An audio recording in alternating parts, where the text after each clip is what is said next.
Assalamualaikum, salam sejahtera dan salam Malaysia Merana. Saya Cik Hasna Azrael selaku wartawan dari TV Channel. Sekarang saya berada di Dewan Seri Permata bersempena dengan program Hari Digital Peringkat Pejabat Pendidikan Daerah Machang. Di sini terdapat beberapa booth yang menarik. Mari kita saksikan.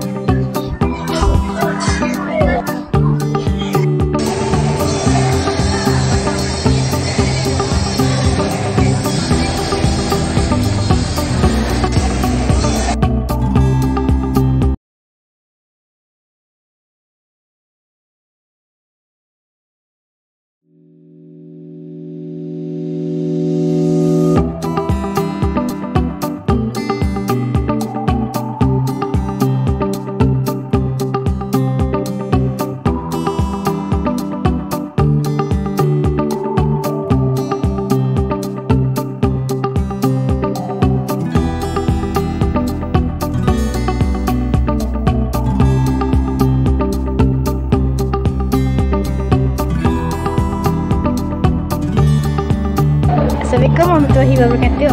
Assalamualaikum tuan. Waalaikumsalam. Boleh tuan memperkenalkan diri dan dari organisasi mana? Saya Cikgu Muhammad Zurhah bin Nordin, penolong pegawai pendidikan daerah Unit Sumber dan Teknologi Pejabat Pendidikan Daerah Machang. Apakah matlamat sebenar karnival ini tuan?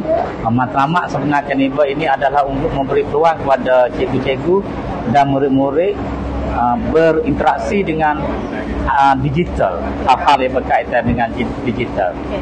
Apakah harapan tuan tentang hari digital ini tuan? Hari digital ini, harapan saya pada hari digital ini adalah untuk memberi supaya murid-murid dan cikgu-cikgu celak IT. Itu saja. Terima kasih. Assalamualaikum. Okey, boleh awak memperkenalkan diri dan dari organisasi mana? Saya Muhammad Harazisri daripada SK Machang 1. Apakah aktiviti yang awak sertai hari ini? Saya sertai aktiviti Robosumo. Okey. Apa perasaan awak menyertai aktiviti ini? Saya berasa gembira dan terharu. Awak menang tak? Saya mendapat nombor 2. Tanya. Boleh memperkenalkan diri dan dari sekolah mana? Nama saya Putri Masita dari SMK Seri Intan.